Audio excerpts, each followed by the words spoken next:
The famous saying by Arthur Schopenhauer came across, I quote, years ago. It's in the front of my book, Listening to the Sun.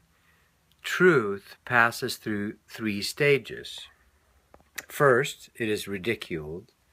Secondly, it's violently opposed, i.e. you kill people, crucify them, so forth, right?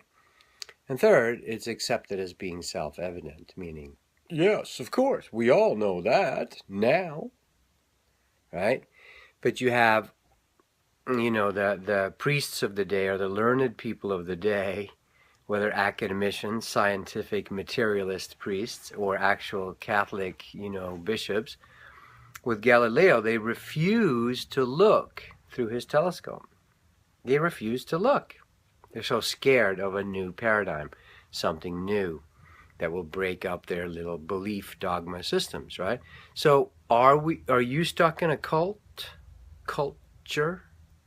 The first 4 letters of the word culture is cult. We're in a collective belief system. So if we look around, whether on the big black box over here, the television every day, or around us, we see how the current paradigm on earth, the result of it, by their fruits you shall know them, by what really is. What is. That's what's real, right? What's real? Millions of people ending up in nursing homes filled with all kinds of synthetic pharmaceutical drugs from the big pharma companies. That's the reality. The end of life for humans on the planet right now is horrible, and life itself is filled with pain, struggle, suffering for most people. There's moments of joy and fun and playing with your puppies and love and watching your children be born and so forth. But those are momentary lapses of the pain. It's almost like a camera shutter opens for a little bit. You have a little bit of joy and peace, and then right back to the grind. So if that's the current culture we're living in, why should we honor the old dogmas, the old belief systems that have built this culture?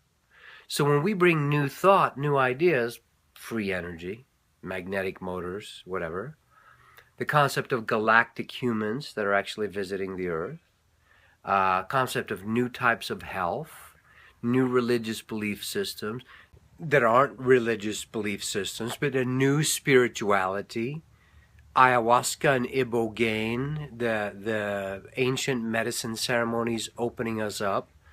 So when these things are ridiculed by the old system, that's just part of the process. That's part of the deal. It's just how it works. Babaji used to say, the dogs howl at the moon. And most people on the planet, the 80-20 rule, 80% of the people are still the mob. The mob kills people. The mob calls for Jesus' crucifixion. The mob is scared of something new. Xenophobic, stranger danger, if it's different than us. People have a hard time eating foods they're not used to, most people. Oh, that's weird, that's strange. They have a hard time with someone dressing differently than them. You stupid towel head. You know what I'm saying? The masses on the planet are still very xenophobic. 80% of the people out of 7 billion, 5.6 billion, are still in that old mob mentality paradigm, most likely. But that leaves 20%, 1.4 billion, 1,400 million people on this planet that is interested in something new. They've had enough experience, they've had enough of the pain, that they know they're desperate enough to try something new. Recently a friend of Joy's, following the old paradigm perfectly, you have heart problems, they fed him all these drugs, they're killing him. He flushed them all and said, I am done. Started drinking green juices and things, healed himself. Took about a half a year, that's it. So, if you keep following the old system, that the fruit of the old system is death and pain and suffering. So if you're in that old cult, that old culture, that's what you get. Osho used to say, look at the church. The people go in the front, they're all happy and shiny. It's like a machine. You go in the front door, you're all happy and shiny in your Sunday best. Then after a few years, they go out the back door in a box and they get buried in the ground. The fruit of those old belief dogma systems is death. So you're going to be attacked by the fearful crowd, the mob. They're always going to do that. Just accept that fact. The avant-garde, the front lines, is going to take the majority of the shots, right? Whether that's artists, or John Lennon's, or Jim Morrison's, or Martin Luther King, or the Kennedys, or, anyone bringing new thought, new ideas. Or, God forbid, one of my good friends, teachers, they opened the first bag of brown rice in Harvard Square in the early 60s, besides the ethnic markets, of course, but that actually brought it to white suburban Americans. The AMA wanted to kick them out of the country. They persecuted them. You're going to eat the different foods than us? That's horrible. Off with their heads. I mean, just accept that the majority is still the mob mentality, the fearful crowd, the cattle, the sheeple. So that's part of the deal. But are you stuck in a cult, in your culture? I'll give you one example. The Sphinx over there in Egypt, never mind the fact that the giant pyramid is built out of whatever it is, 1 million or 2 million solid stone blocks that are 2.5 tons each, and there's no way we could do it today. Never mind that enigma. Let's just go with the Sphinx. On the backside of some of the haunches of the Sphinx, there's obvious water erosion. You can see the water lines forming it in the stone, and water has certain patterns it does. Geologists know these. It's one of their main things they learn is water erosion and wind erosion patterns, Well, any geologist that looks on the Sphinx or gets sent pictures of it, not knowing it's the Sphinx, will say, oh, that's obvious water erosion. The archaeologists, whose dogma is the Sphinx is only 3,000 years old, freak out at this. Because the last time it rained in the Sahara region of our Earth was 10 to 12,000 years ago, that there was enough rainfall to cause any water erosion. That means the Sphinx is at least 12,000 years old.